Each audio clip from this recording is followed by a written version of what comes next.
Letra. Ureter es ureter.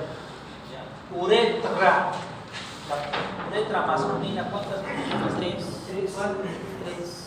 ¿Tres o cuatro? Tres. ¿Cuáles son?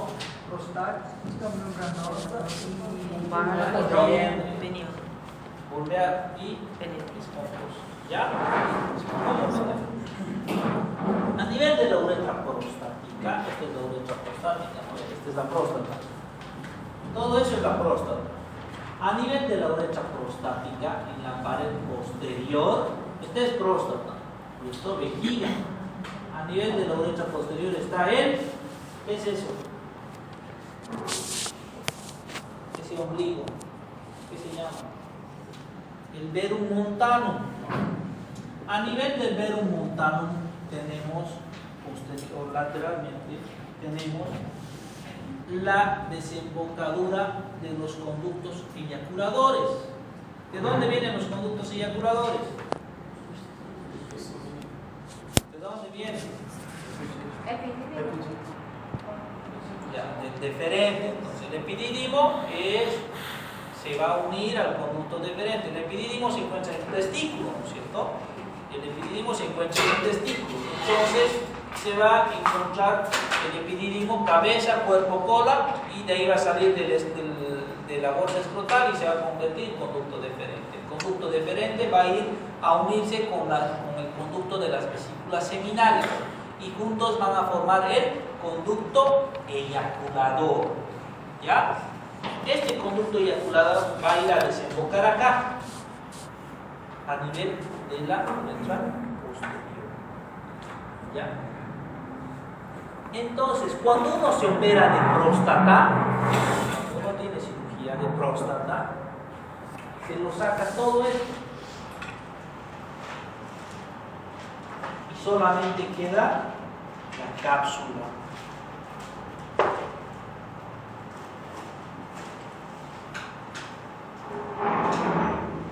Solamente queda la cápsula. ¿Ya?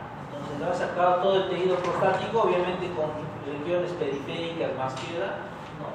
Entonces, esto se sutura, cápsula a la vejiga. Entonces, este paciente ha perdido su capacidad o su esfínter. ¿Qué esfínter? ¿Liso o estriado? Liso, pues, es este liso. El esfínter estriado se encuentra acá, pues acá les estoy mostrando. ¿Ya? Entonces, ¿este paciente es continente o incontinente? Incontinente. ¿Por qué incontinente si estamos en continente? Continente, pues continente, porque este no le da la continencia. ¿Ya? Solamente que va a tener todavía sus conductos, van a ir a desembocar todavía sus conductos eyaculadores. Se lo ha sacado, pero obviamente los conductos siguen desembocando ahí. Solamente que este paciente, cuando eyacula, ya no eyacula acá, ya no. La eyaculación se va hacia la vejiga.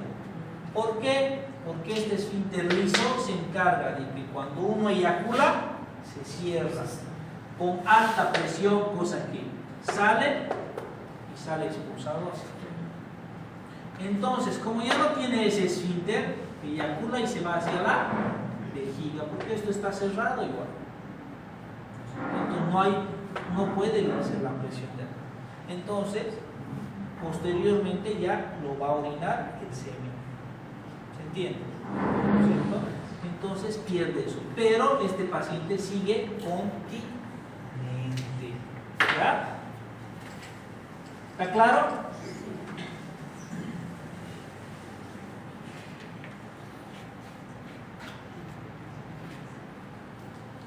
Esa es lo que les decía, la continencia del esfínter liso.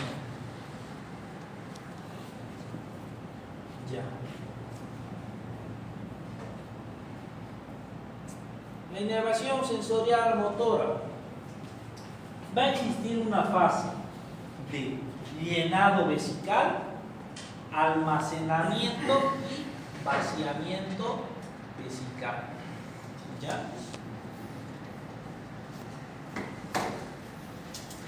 A nivel de la vejiga, en cuanto a fisiología de la micción, a nivel de la vejiga va a existir una inervación simpática, parasimpática y somática.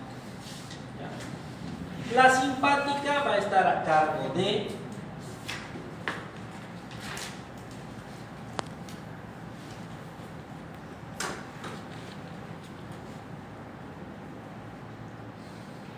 la T10 hasta la L2.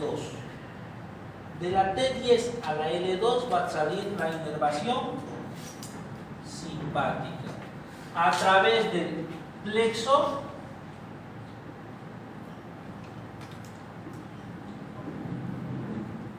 gástrico, ¿ya? Que por medio de los receptores de noradrenalina va a tener receptores alfa, receptores beta. La inervación parasimpática va a salir de las astas anteriores de la S2 a la S4. De la S2 a la S4. Por medio del plexo pélvico. Y ya posteriormente de la S2 a la S4 por medio del nervio pudendo va a ir a actuar a nivel del, ¿qué es eso? Esfínter estriado, ¿ya? Entonces vamos a tener de la T10 a la L2 plexo hipogástrico con sus receptores, con sus neurotransmisores de noradrenalina para tener receptores alfa y beta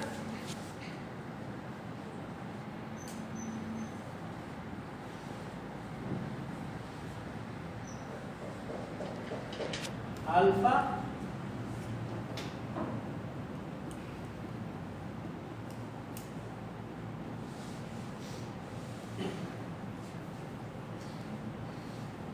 y beta. Y el plexo pélvico parasimpático va a tener neurotransmisores de acetilcolina para tener receptores muscarínicos.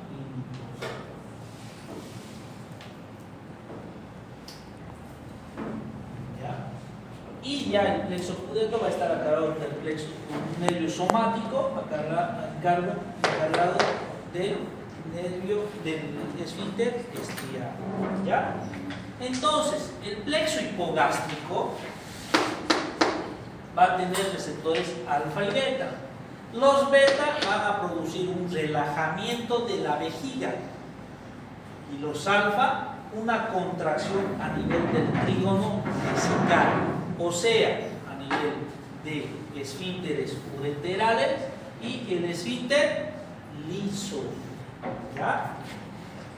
El plexo pélvico va a estar a cargo de los receptores muscarínicos. Los muscarínicos M1, M3 van a estar encargados de la contracción del detrusor, o sea, del músculo vesical.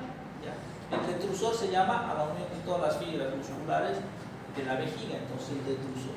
El detrusor van a ser estimulados de esto para que exista contracción.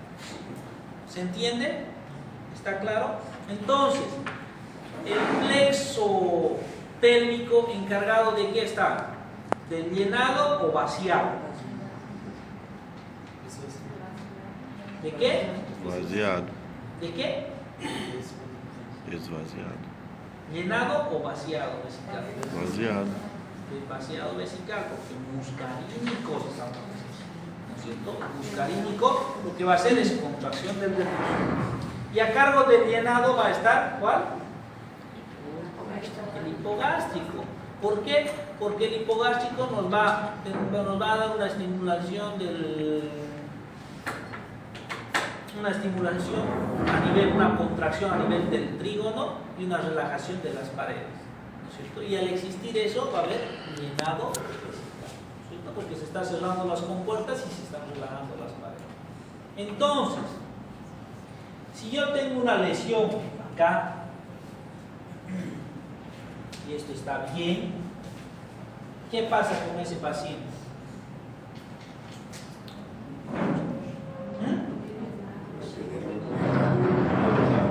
¿Perdón?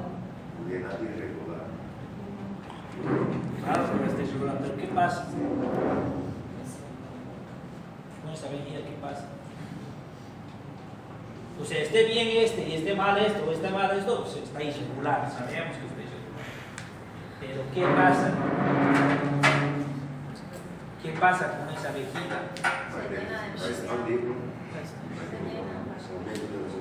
¿Por qué se va a expandir? ¿Por qué se va a llenar?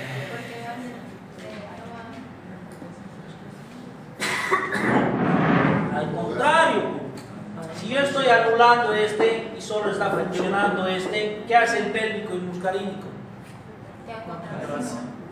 Entonces, solo hay contracción de esa vejiga, pues, ¿sí o no? Entonces solo hay contracción, entonces el paciente está con una vejiga neurogénica hiperactiva, ¿sí? Entonces solamente orina. Pero, si está bien este y este está mal, ¿qué pasa? Ahí va a llenar. Ahí recién hay un llenado, ¿ya? A veces, de acuerdo al grado de lesión que exista a nivel de la S2 y S4, también se va a alterar el esfínter. Entonces hay casos donde, por decir, hay una lesión, hay una alteración vésico-esfinteriana, ¿ya? Hay una descoordinación entre ambos. Entonces, por decir, quiere vaciar la vejiga, pero el esfínter no le deja. Entonces hay retención urinaria. ¿Por qué? Porque ese esfínter está contraído, ¿ya?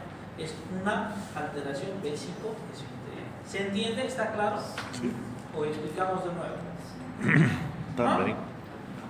¿Se entiende o explicamos de nuevo? Voy a borrar, sacamos foto, ¿no? Entonces, esa es fisiología de la micción.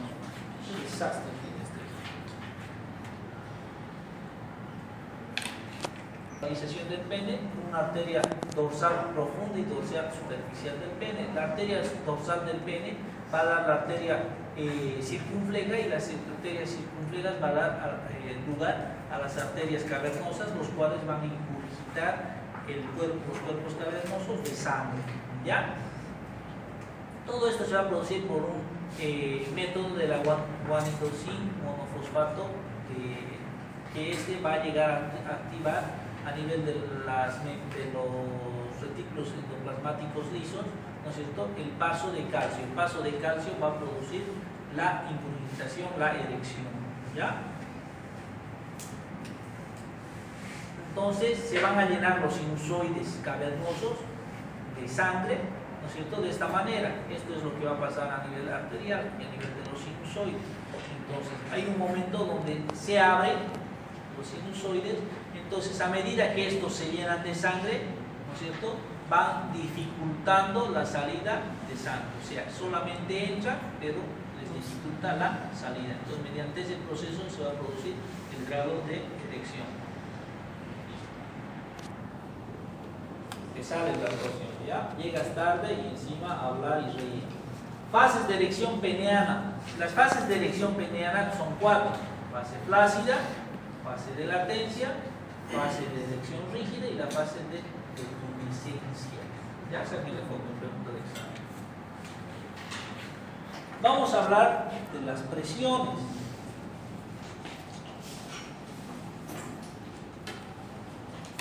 A nivel renal y ureteral,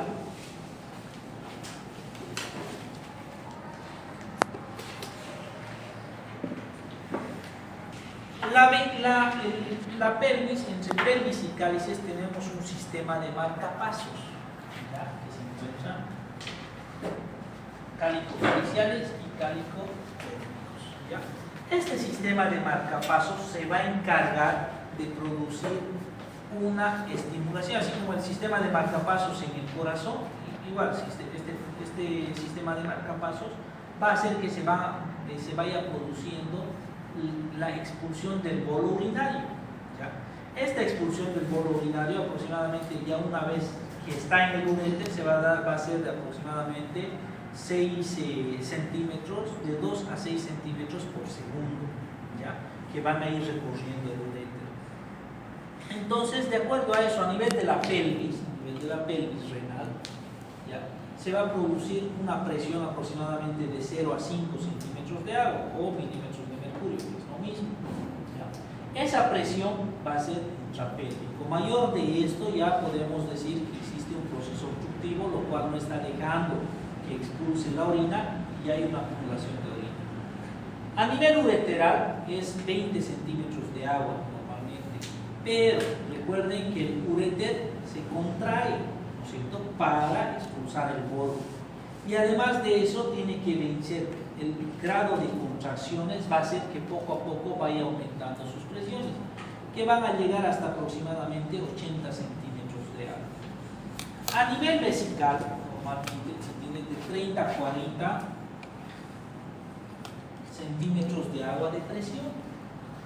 Entonces, para vencer, va a ir prácticamente chorreando la orina, ¿no es cierto? ¿Por qué? Porque esta presión es mínima, ¿ya?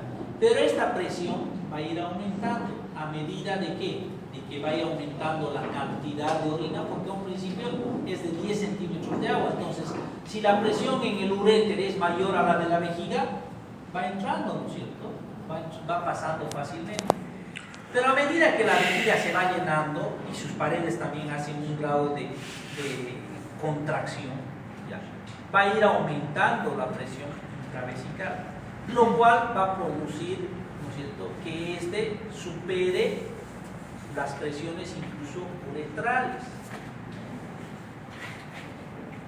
Doctor, ¿la edad puede influenciar eso también?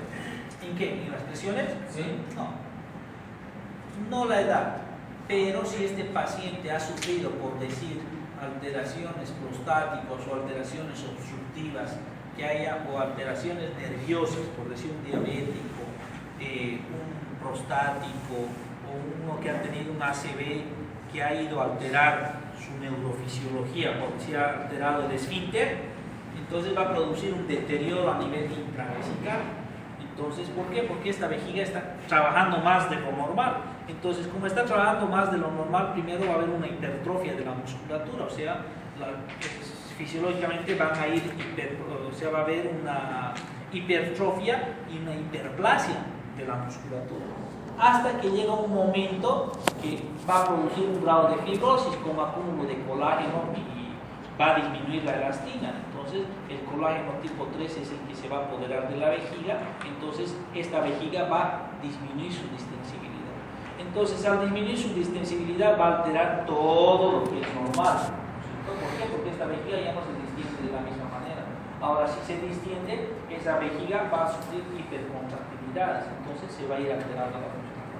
Por eso, si es un paciente mayor, 90, 80, 70 años, diabético, hipertenso, si es masculino, tiene que ser hipertrofia prostática, todas estas presiones ya están alteradas, ¿ya? Estas presiones son un paciente normal, donde no existe ese grado de alteración.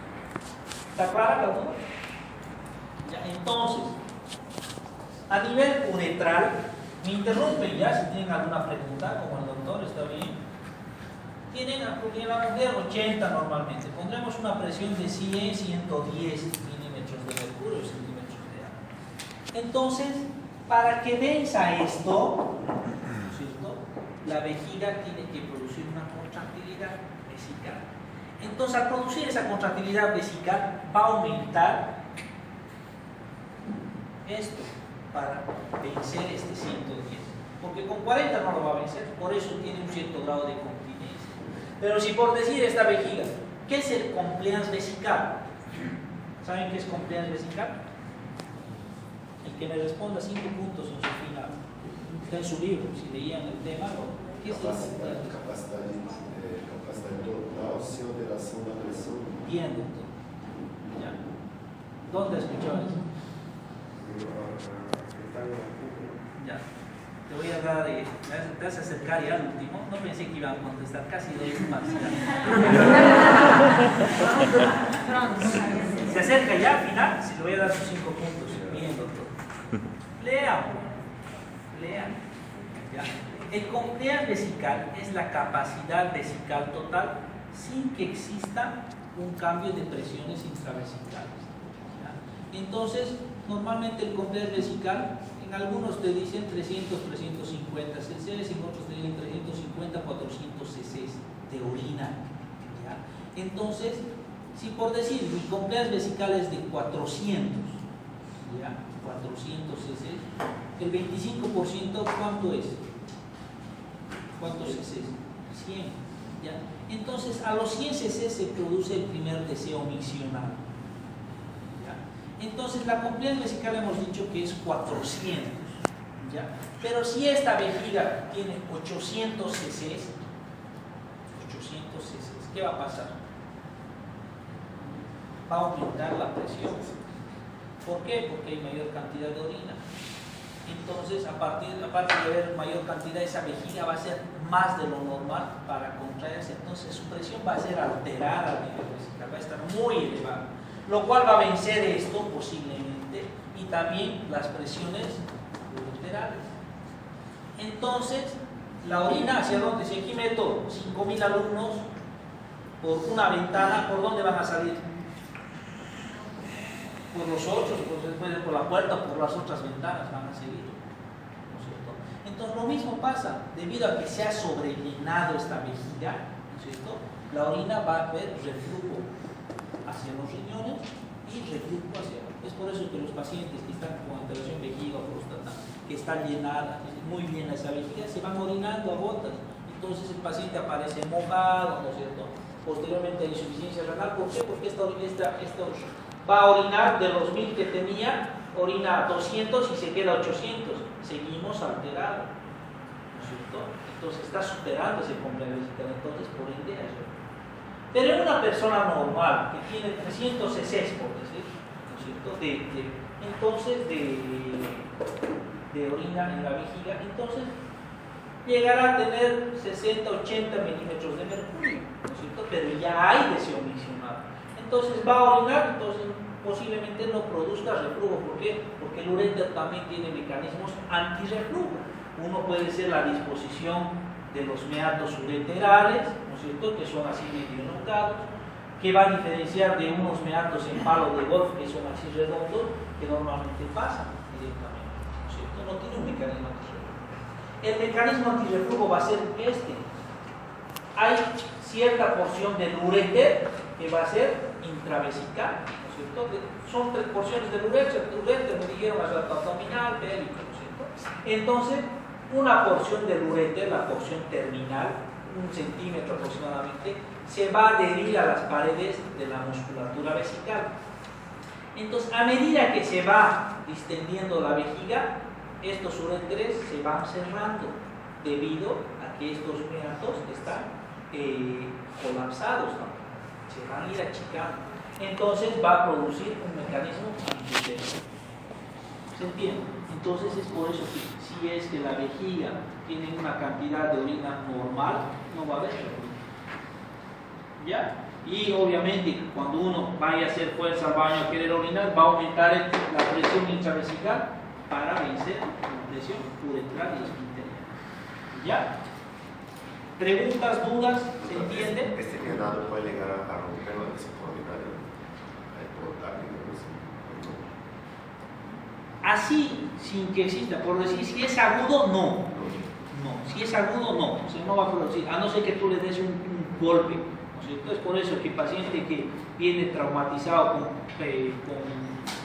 golpe a nivel de hipogastrio, se sospecha de que sea una más hipersentematuria del paciente, un estallido vesical, hasta que se demuestre lo contrario. Pero si es crónico, no solamente va a existir, o sea, no va a ser una vejiga normal. Esas paredes, ya les dije, después de que ya ha existido una distensión, vamos a hablar en hipertrofia prostática, casi al final.